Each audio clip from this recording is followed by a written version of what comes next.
Is my Harley Davidson still the bike for me? Let's get into it. Hello, welcome to RevelatorAlf. I hope you're well. If you like what I do here, don't forget to like and share the video, subscribe to the channel, and hit the notifications bell for all future videos. So, Harley Davidson, my Harley Davidson, the one that I ride. If you watch the channel, you know that I ride a Harley Davidson Sport Glide. I've owned it for about, 5 years now. Loved the bike, loved everything about it. I've loved the whole experience of owning it, working on it, all that kind of stuff. But is it still the same bike that I thought it was, and is it the bike that I can see myself riding in the future? And I made a video recently about sort of 10 reasons why I should keep it, right?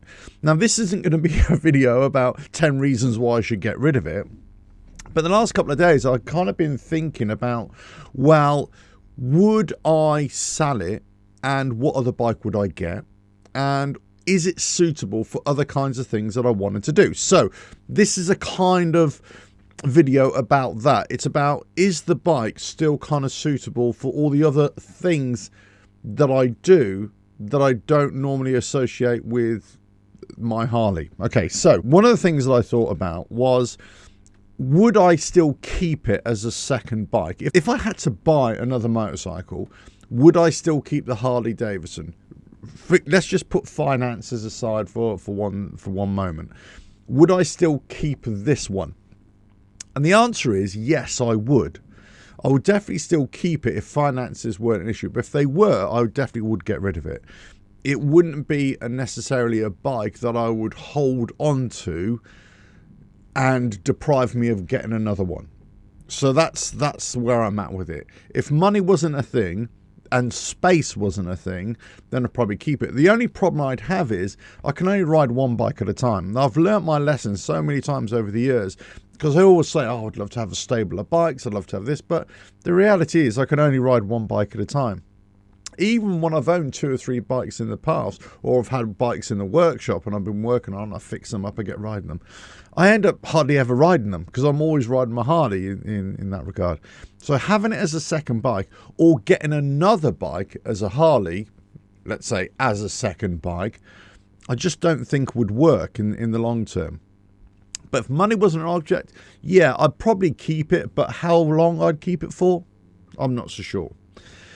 The other thing I've been looking at is, let's say, well, I go away on my camper quite a lot, and I've always thought about getting a bike for when I go away on the camper, either put it on a trailer or hang it off the back of the camper, right? And I think I've talked about this in the past a little bit, what kind of bike I would go for. The thing is, would I keep this Harley for that? In other words, would I put this Harley on a trailer behind the camper? And this is the thing. I definitely would not. I definitely would not have a big Harley Davidson or any big bike. I would always go for a small bike, something that's lightweight, something easily, ideally hang off the back on a rack. But if I had to put it on a trailer, it would be something light, and also be relatively a budget bike as well, because let's say if something happens to it, or it gets stolen, or you have an accident with the camper in a campground or something like that. So I'd go for something smaller. Now, obviously, this really depends where you are in the world, and you know what kind of access you have to other motorcycles and campers and all that sort of stuff. So I get it that some people may still want to go for that toy hauler, or have a big, trailer behind the camper and everything like that.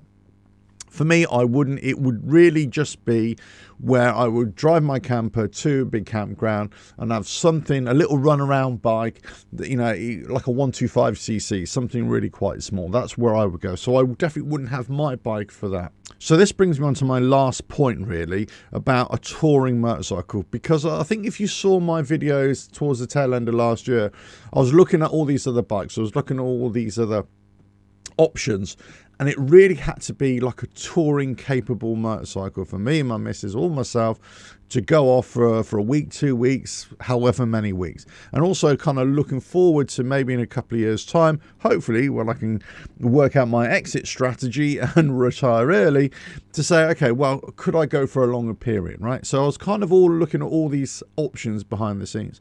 Now, would my Harley be that bike? Would it suit those needs? And it wouldn't really. If I had to go hand on heart, I could, of course. You could do touring on any bike. That's not the issue. The thing is, would I use it and would I feel comfortable using this bike for long journeys? And I think, well, no, there are much better touring capable bikes. There are better touring Harley Davidsons, there are better touring Indians, of course, if I still wanted to go for that V-twin, same sort of style. The thing is, would I buy another Harley Davidson? Well, I think I've already said I don't think I'll buy another Harley Davidson brand new, that's for sure. And I'm not sure I'll buy a brand new Indian either. But I think I'd definitely go for a used one, either Harley Davidson or Indian, you know, of the touring type. But I think I would lean towards, if it was just the touring options, I would lean towards the Harley Davidson. A Street Glide, most probably, that's the way I would kind of go. But if I'm kind of looking at a touring option, then I don't think my Sport Glide is going to be the one for me. And I think actually the bike that I would definitely go towards or lean towards, and I have done for a few years now actually, is the BMW. The BMW RT. I think it's a great bike, great touring motorcycle, especially the latest generation. I think it's a fantastic bike. The K1600 I thought was a fantastic bike as well. But then you kind of look at weight as well. So one of the reasons why I didn't mention in my video about the 10 reasons to keep my Harley was weight. The weight of it is actually, whilst it's still a heavy bike, it's still quite light in many ways, and it's relatively small and compact. For me, I'm quite a big guy anyway, so it's relatively small and compact. Whilst it'd be heavy to pick up off the floor, it's still not as heavy as a big tourer. So from that point of view, it's a great reason to keep it. But it's just that little bit too light for the long tour, the long, comfortable tour I'm talking about, really. It's, you know, it's how comfortable you're going to be, how comfortable is your missus going to be. And this is one of the big criticisms of this bike, the Sport Glide, is that the passenger seat option, even though I've got a sundowner seat on it and you can have touring seats and all that sort of stuff, one, I just don't think they look that great on the bike. But I just think the other bikes are better at it. So, you know, for comfort, for being planted on the road, a heavier bike on the road, that kind of thing. So this is where I would look at this bike and say, well, is it suitable for that kind of riding? Well, it's definitely not suitable for the long, comfortable tour. Definitely not. It's definitely not, well, when I say it's not suitable, it's not the best. And I suppose I'll be looking at the best option, right? Is it the best option for any kind of touring and maybe trail riding, track riding, if you've got to go on dirt roads or something like that? Well, it could do it as long as it was dry. But really, I suppose I'd be looking towards an adventure bike. The adventure bikes of choice, there'd be two of them that I would be looking for that give the comfort, but also the off-roading kind of capability or trail riding capability, would either be the BMW or would be the Triumph. Those two bikes I think are fantastic. Not the latest BMW GS 1300. I actually would still go back to the 1250. I think that's a better option. But anyway, so those are my two choices. Yeah, the Harley Davidson Pan America, and there's quite a few other adventure style bikes where I test rode would be really good, but I think I would always still lean towards the Triumph, more so the Triumph than the BMW, I would say, because I think that was a fantastic bike. So my Sport Glide wouldn't be suitable for that. Either adventure touring, because it's not an adventure tour, but you know what I mean, any kind of on-road or off-road kind of application, or the dedicated tourer. If I'm going to go for that way, then that's probably the reason why I'll definitely move away from the Sport Glide, move away from Harley Davidson actually. I'd move away to a BMW most likely. But if I was going to stick with that kind of V-twin world, then I'll probably go with a Harley, a Street Glide. There'll be a strong pull towards an Indian, but I'd still have to see in my mind whether I kind of like the styling of an Indian over a Harley Davidson. But that's the reason why I'd move away from a Harley, I think. You know, I've done Harley Davidson for 5 or 6 years. I think if I'm going to do something different, I want something that is gonna give me lots of confidence that I could go a long distance, you know, on European roads especially. And all the things that I've picked up, all the knowledge that I've picked up and the experience I've picked up of owning a Harley Davidson, I would feel better with another motorcycle, I think. It's not necessarily that I hate Harleys, far from it. I love them. I own one. And this is the reason I don't want to get rid of it. And would I keep it as a second bike if I could? Yes. Would I end up not riding it? Possibly, and I end up selling it anyway. But for a specific style of riding, if I was going to do this for most days, then it's not suitable. For my everyday riding and the occasional tour, the occasional long distance, occasional quick getaway, it's perfect, no problem.